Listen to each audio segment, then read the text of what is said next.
चुनाव जो है, ये पहला चुनाव है जहां इंडिया गठबंधन संविधान की रक्षा कर रहा है, इस किताब की रक्षा कर रहा है, और बीजेपी संविधान पर आक्रमण कर रहे हैं। खुलकर उनके नेता कह रहे हैं कि वो संविधान को खत्म कर देंगे, रद्द कर देंगे, फेंक देंगे। तो चुनाव में यही लड़ाई है। मोदी जी के नेता हर रोज कह रहे हैं कि हम संविधान को खत्म कर देंगे, उनको पार्टी से नहीं निकाला जाता। राहुल गांधी रायबरेली से क्यों लड़ रहे हैं चुनाव?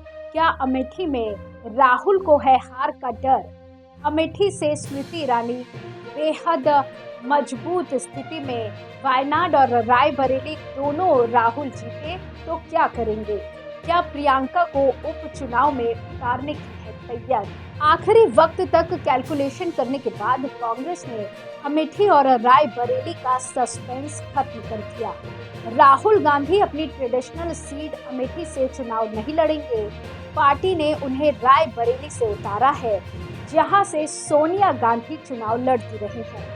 2019 में अमेठी सीट पर स्मृति ईरानी ने राहुल गांधी को करीब 55,000 वोटों से हराया था, जबकि रायबरेली सीट पर सोनिया गांधी करीब 1.7 लाख वोटों से जीती। अब आपको बताते हैं कि अमेठी में राहुल के लिए वो क्या चुनौतियां थी जिसकी वजह से उन्हें रायबरेली से चुनाव लड़ना पड़ रहा है। उत्तर प्रदेश के पिछले 4 विधानसभा चुनावों को देखा जाए तो अमेठी सीट की विधानसभा सीटों के औसतन वोट शेयर में कांग्रेस का हिस्सा कम हुआ है। 2007 के चुनाव में कांग्रेस ने 34.2% वोट शेयर हासिल किया था, जो 2022 तक के चुनाव लगातार घटा और 14.2% पर सिमट गया। वहीं 2017 के विधानसभा चुनाव में अमेठी की 5 में से 4 विधानसभा सीटों पर बीजेपी ने जीत दर्ज की और 1 सीट सपा को मिली।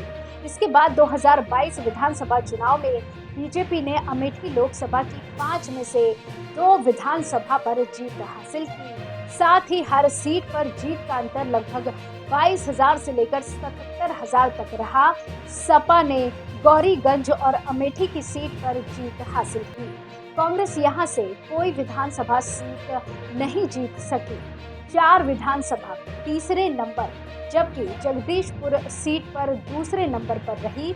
वहीं 2019 के चुनाव में स्मृति ईरानी ने वादा किया था कि अगर वो अमेठी से जीतती हैं तो जनता को सांसद से मिलने के लिए दिल्ली नहीं जाना पड़ेगा। उसी वादे को पूरा करते हुए स्मृति ने फरवरी 2024 में अमेठी में अपना घर बनाया। केंद्रीय मंत्री स्मृति ने एक संदेश दिया कि वो अमेठी की जनता के बीच रहकर उनके लिए काम करेंगी। स्मृति ईरानी अमेठी की मतदाता भी बन गई है। सांसद के प्रतिनिधि विजय गुप्ता के अनुसार स्मृति ईरानी गौरीगंज के मेदन गांव से मतदाता हैं। उधर दूसरी तरफ राहुल गांधी ने 2019 की हार के बाद अमेठी से दूरी बनाई है। 19 जुलाई 2019 को अपनी हार के कारणों की समीक्षा करने के बाद करीब 2.5 साल बाद सितंबर 2021 को राहुल पहली बार अमेठी पहुंचे। कांग्रेस के जन जागरण अभियान में शामिल होने के लिए राहुल यहां पहुंचे थे। इसके बाद 2 साल बाद भारत जोड़ो न्याय यात्रा के दौरान राहुल गांधी अमेठी आए थे। वहीं अमेठी में कांग्रेस और गांधी परिवार के सिपहसार कहलाए जाने वाले कई नेताओं ने 2019 के बाद कांग्रेस छोड़ बीजेपी का दामन थाम लिया। वहीं चुनाव आयोग ने 2019 के आंकड़ों के मुताबिक अमेठी लोकसभा में 17.16 लाख कुल वोटर थे। जातीय नजर से देखें तो इसमें सबसे ज्यादा संख्या अनुसूचित जाति वोटर्स की है।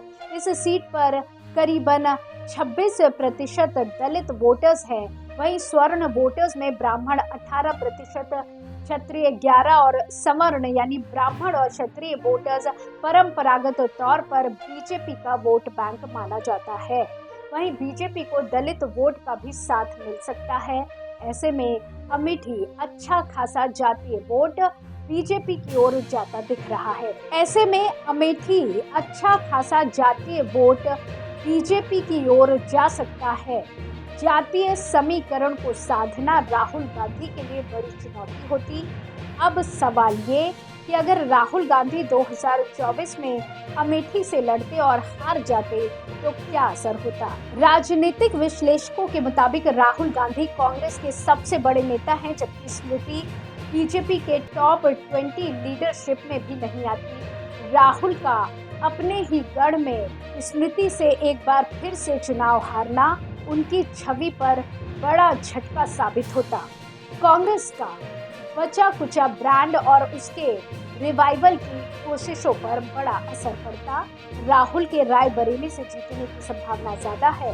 ये कांग्रेस और राहुल दोनों के लिए कम जोखिम भरा होगा। राहुल के लिए स्मृति को हराना मुश्किल होता। अमेठी सीट पर 2019 के चुनाव की तरह ही माहौल बना हुआ है। अब एक और सवाल कि अगर राहुल रायबरेली और वायनाड दोनों जीत जाते हैं तो कौन सी सीट चुनेंगे। कांग्रेस के लिए इस समय एक बड़ी दुविधा है। दक्षिण और उत्तर में बैलेंस बनाना कांग्रेस के लिए जरूरी है। ऐसे में फॉर्मूला नजर आ रहा है कि प्रियंका को चुनाव नहीं लड़ाया जाए और राहुल गांधी दोनों सीट जीतने की कोशिश करें। राहुल का लड़ना इसलिए जरूरी है क्योंकि अभी वे कांग्रेस का चेहरा हैं। वे लड़ाई से भागते हुए नजर नहीं आने चाहिए। अगर राहुल गांधी दोनों ही सीटें जीत जाते हैं तो प्रियंका को वायनाड से उपचुनाव लड़ना चाहिए। इस तरह उत्तर और दक्षिण में गांधी परिवार का अस्तित्व बना रहेगा, साथ ही नॉर्थ और साउथ का बैलेंस बना रहेगा। हिंदी हार्टलैंड में कांग्रेस के पैर जमे रहेंगे। कांग्रेस नेताओं के मुताबिक अगर राहुल दोनों सीटें जीतते हैं तो गांधी परिवार के लंबे कनेक्शन का हवाला देकर उनके लिए रायबरेली चुनना आसान रहेगा। आपको बता दें कि 2014 लोकसभा चुनाव में राहुल गांधी के सामने बीजेपी ने स्मृति ईरानी को चुनाव लड़ाया। यूपीए सरकार की एंटी इनकम्बेंसी, करप्शन, महंगाई और मोदी लहर के बाद भी राहुल गांधी ने अमेठी सीट बचा ली। हालांकि 2009 में राहुल की जीत का मार्जिन 3.7 लाख रहा, जो 2014 में घटकर 1.07 लाख पर आ गया। अमेठी लोकसभा की 5 विधानसभा क्षेत्रों में राहुल जीते जरूर, लेकिन अंतर काफी कम हो गया। 2019 के चुनाव में अमेठी में स्मृति ईरानी ने राहुल को लगभग 47,000 वोटों से मात दी। अमेठी विधानसभा क्षेत्र को छोड़ दिया जाए तो स्मृति ने राहुल को बाकी 4 विधानसभा क्षेत्रों में पछाड़ा।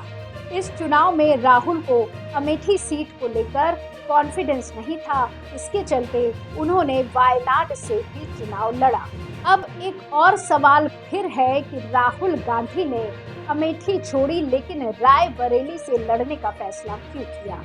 इस पर एक्सपर्ट्स का कहना है कि कांग्रेस और गांधी परिवार बिल्कुल भी नहीं चाहता कि वो अपनी पारंपरिक सीटों और खास तौर पर उत्तर भारत की इलेक्टोरल पॉलिटिक्स से बाहर हो जाए और दूसरे इलाकों में सिमट जाए। रायबरेली में कांग्रेस के पारंपरिक वोट बैंक को देखते हुए राहुल को चुनावी मैदान में उतारा जा रहा है। राहुल के रायबरेली सीट पर लड़ने से यूपी में पॉलिटिकल कंसंट्रेशन होगा। ये संदेश जाएगा कि कांग्रेस अभी भी अपने गढ़ रहे यूपी से पूरी तरह दूर नहीं हुई है। कहावत भी है कि अगर आप केंद्र की राजनीति में रहना चाहते हैं तो यूपी को नजरअंदाज नहीं कर सकते हैं।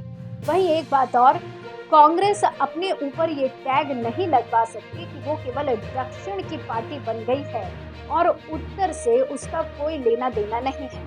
वैसे ही टैग चिपकाने में बीजेपी की पूरी मशीनरी एक्सपर्ट है। अगर राहुल चुनाव नहीं लड़ते तो वो टैग कांग्रेस के लिए लंबे समय तक चुनौती बना रहेगा। ऐसी ही खबरों के लिए आप जुड़े रहिए एयर न्यूज के साथ। धन्यवाद।